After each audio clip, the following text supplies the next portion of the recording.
ससुर ने पैसे का लोभी देकर अपने ही बहू के साथ शारीरिक संबंध बनाया। दोस्तों, कहानी शुरू करने से पहले आप लोगों से मेरा रिक्वेस्ट है कि अगर अभी तक चैनल को सब्सक्राइब नहीं किया है तो चैनल को सब्सक्राइब कर लें और वीडियो को लाइक करके वीडियो को ज़्यादा से ज़्यादा शेयर करें।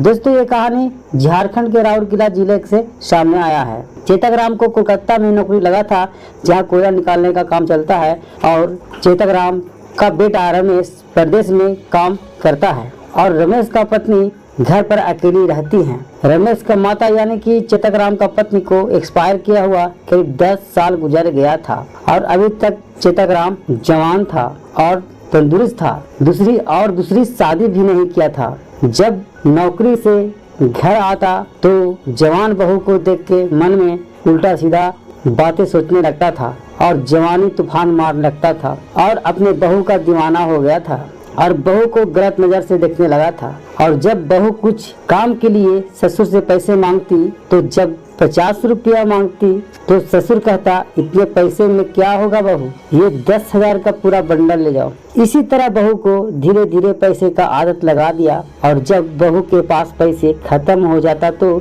ससुर से पैसे मांग लेती थी।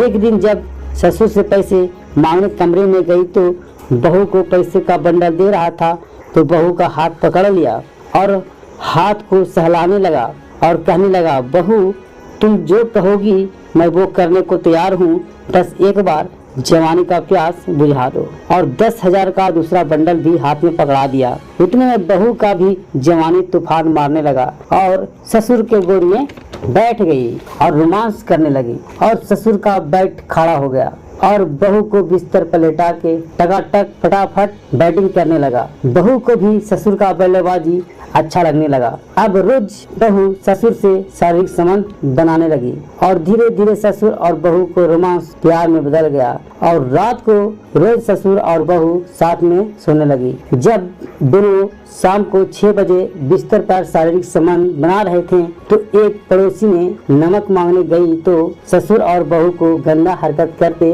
आपत्तिजनक ने देख लिया और जब चेतक राम को बेटे को फोन लगा के सारा बात कह देती है और रमेश घर आता है तो गांव वाले के इकट्ठा करके दोनों को सर मुंडवा के चूना का टीका लगा के गांव से बाहर कर देता है। तो दोस्तों, आजकल समाज में इस तरह के घटिया अपराध ज्यादा होने लगा है, इसलिए आप लोगों से मेरा अनुरोध है कि अपराधी मानसिकता को समझें और सतर्क रहें, सुरक्षित रहें, सावधान रहें और अपने परिवारों को ख्याल रखें। धन्यवाद।